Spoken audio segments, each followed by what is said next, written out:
केजरीवाल साहब हैं जो कि राष्ट्रीय महासचिव हैं, इनसे हम बात कर लेते हैं। सर, क्या कहना चाहेंगे अपनी इस पार्टी के लिए, लोक बंधु पार्टी के लिए? इस पार्टी के लिए हमारे जो बाबूजी हैं नेता कुबेर भंडारी जी, उनका मार्गदर्शन पे हम पार्टी को आगे बढ़ा रहे हैं।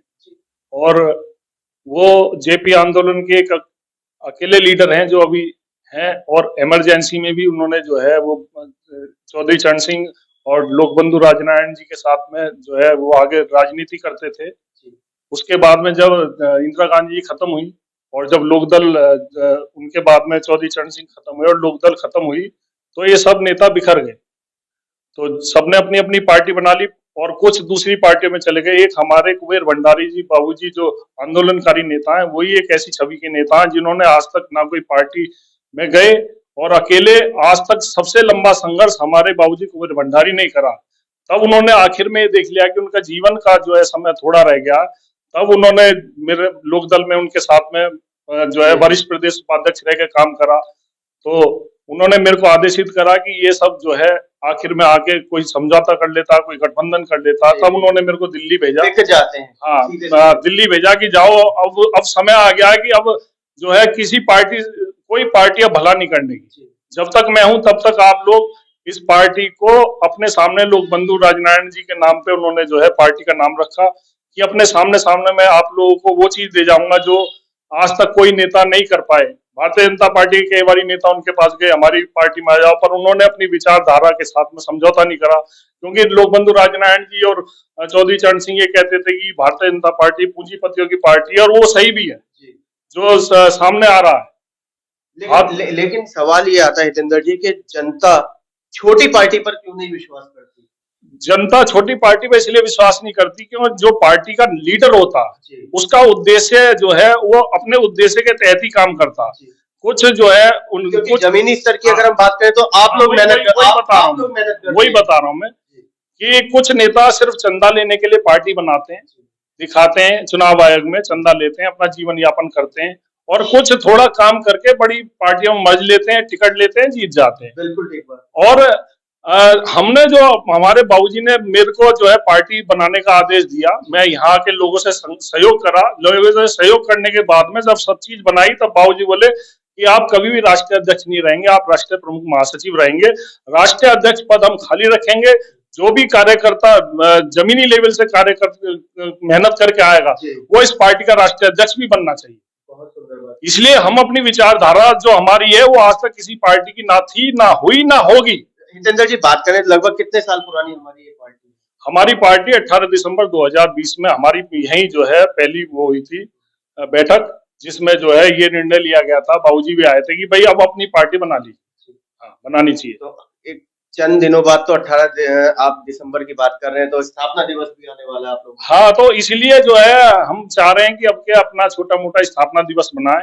अब हमारे 5000 कार्यकर्ता ऑल ओवर इंडिया हो चुके हैं। 5000 कार्यकर्ता? हाँ, ऑल ओवर इंडिया हो चुके हैं, और हर एक कार्यकर्ता की 50-50 आदमी कार्यकारिणी है, तो लगभग 2.5 से 3 लाख सदस्य जो है हमारे जो है साथ में हमारा हौसला बढ़ाने के लिए हमारे पीछे है। वही बात करें 2024 क्या तैयारी? 2024 की जो हमारे अच्छे लीडर हैं, हम सेलेक्टेड सीट लड़ाएंगे, और हम सारी सीटों पे फोकस कर तो रहे हैं, पर जो हमारा अच्छा कैंडिडेट होगा उसमें लगभग हमारे करीबन 25 के करीब हमारे कैंडिडेट ऐसे हैं जो जिनकी छवि बहुत अच्छी है, और जो पावर में जीतने के बाद में जो है सब चीज जानते हैं और नॉलेज है, और वो मदद कर पाएंगे लोगों की। आपको लगता है कि सामने मोदी सरकार और लोक बंधु पार्टी मुकाबला कर पाएगी? हाँ, क्यों नहीं कर पाएगी। जब हमारे लोक बंधु राजनारायण जी जो है इंदिरा जी के सामने चुनाव लड़े थे, तब भी यही समय था उनके सामने, Indira is India, India is Indira. आज वही हम उनके नाम से पार्टी बनाइए लोक बंधु, तो उनका नाम लेके आज वही मोदी बताओ कि जो है मोदी गारंटी। मैं कहता हूं कि विश्वासघात की गारंटी मोदी है, ठीक है ना, विश्वासघात की गारंटी मोदी है। जनता के सामने कुछ और है, बहुत बड़ी बात पूंजीपतियों के बीच में वो कुछ और है। जो जनता, सीधी सादी जनता जो है उन्हें जो है विश्वास करती है, और मैं तो ये सोचता हूं कि शायद ये जो ये इस तरीके से मतलब कि एक लोकतंत्र खत्म करते जा रहे हैं, इनका लोकतंत्र जो खत्म कर रहे हैं, इन्हें जो लोकतंत्र खत्म करने का इनका उद्देश्य है, या इनके मन में जो वो है कि ये डर नहीं रहे, कहीं ना कहीं ईवीएम इसी संदेह के दायरे में आती है कि इन्हें लोगों की जरूरत ही नहीं है, इसलिए कोई भी स्टेप लेते हैं ये सोचते नहीं है। ठीक है ना। हितेंद्र जी इतना खुल करके बोल रहे हैं ईडी सीबीआई से डर नहीं है। देखो यही चीज सब कहते हैं, पर जब जो चीज है वो बोली तो जाएगी, अब जब बोलेंगे जो चीज उसे भी फेस करेंगे। मोदी सरकार क्या गलत कर रही है? देश हित के लिए काम कर तो रही है, हिंदू राष्ट्र की तैयारी हो तो रही है। देखो 22 जनवरी को भव्य राम मंदिर बनने तो जा रहा है। आप ही लोग कहते थे कि क्या नाम है, तारीख कब बताएंगे, तारीख कब बताएंगे, बता दी तारीख। हमें जो है, जो हमारे पीछे जो युग बीते हैं उनसे ही हम कुछ सब कुछ सीखते हैं। हिंदू राष्ट्र जो है सबसे पहले सनातन धर्म है, पर अपनी गलत नीतियों की वजह से ये कहीं ना कहीं बिखर गया। ठीक है ना, ये मतलब कि इकट्ठे नहीं रह पाए। ठीक है ना। उसके बाद में मुगल साम्राज्य आ गया। ठीक है, मुगल साम्राज्य आने के बाद में फिर वो भी ये सोचते थे कि हम ही हमें, ताकत हमें। उसके बाद में अंग्रेजों ने उनसे छीन लिया। तो आज जो चीज उन्हें जरूरत है, आज हमारे जो युवा हैं उन्हें शिक्षा की जरूरत है।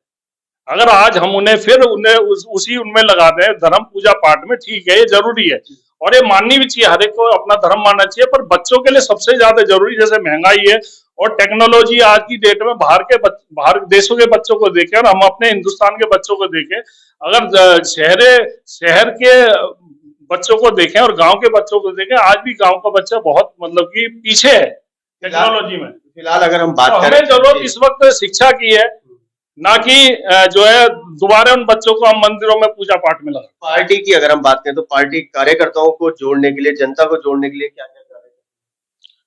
पार्टी जनता को जोड़ने के लिए हर एक कार्य कर रही है, जो भी अभी पार्टी के बजट में, जैसे कि पीछे कोरोना हुआ था तो हमने यही कहा कि भाई जो सैनिटाइज है या हैंड वॉश है, हाँ छोटे छोटे मास्क हैं, इस लेवल पे। और जब जो है लोग एक दूसरे से बात करने से डर रहे थे, तब हमारे जो पार्टी के कार्यकर्ता हैं वो घर घर जाके समझा रहे थे कि डरने की जरूरत नहीं है, डिस्टेंस, सोशल डिस्टेंस मेंटेन रखो।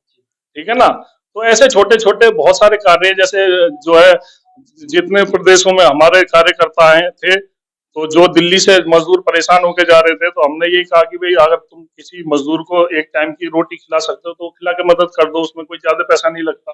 अगर किसी की चप्पल देख रहे हो, चप्पल टूटी है, 30-40 रुपए की आ जाएंगे, वो पहना दो। तो कम से कम जिस लेवल पे तुम हो उस लेवल पे काम कर दो, क्योंकि जितेंद्र जी जनता से क्या अपील? भाई मैं जनता से ये अपील करूंगा कि भारतीय बनिए और जागरूक बनिए।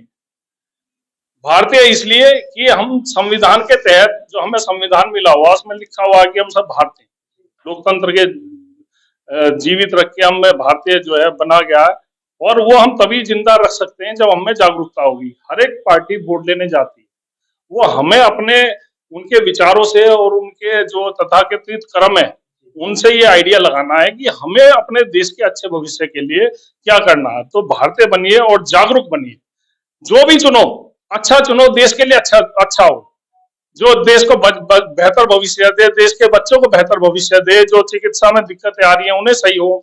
जो आज भी हमारा देश 75 साल बाद भी एक जहां अच्छे जो है हॉस्पिटलों के निर्माण होने चाहिए, स्कूलों के निर्माण होने चाहिए, आज भी वहीं खड़े हैं कि मंदिरों के निर्माण कर रहे हैं। सस्ती शिक्षा मिलनी चाहिए और सस्ता ही इलाज होना चाहिए। देखो आज भारत की बात करें तो महंगी शिक्षा है और महंगा इलाज है। इनका व्यवसायीकरण कर दिया ना, शिक्षा और चिकित्सा का व्यवसायीकरण कर दिया। हाँ, इस वजह से ये सब चल रहा है, दिक्कत है। समाज जो परेशान है, आज जो सुसाइड कर रहे हैं लोग, डिप्रेशन में आ रहे हैं, और ये सब चारों तरफ देश में देखने को मिल रहा है। ये क्या कारण है? यही तो है कि भाई जो है कहीं ना कहीं जो डेवलपमेंट है वो खाली बातों में है। तो ये थे हमारे बीच में हितेंद्र सहजवाल साहब, जो कि राष्ट्रीय महासचिव है क्या नाम है, लोक बंधु पार्टी के। इनके लिए तो सिर्फ एक ही बात कही जाएगी कि अकेला ही चला था जाने बेमंजिल, लोग आते गए और कारवा बनता जा रहा है। वो कारवा कितना आगे बढ़ जाएगा समय ही बताएगा। फिलहाल 2024 सामने है, मुकाबले के लिए लोक बंधु पार्टी तैयार है। कैमरामैन पवन शर्मा के साथ राहुल शर्मा, भारत टीवी।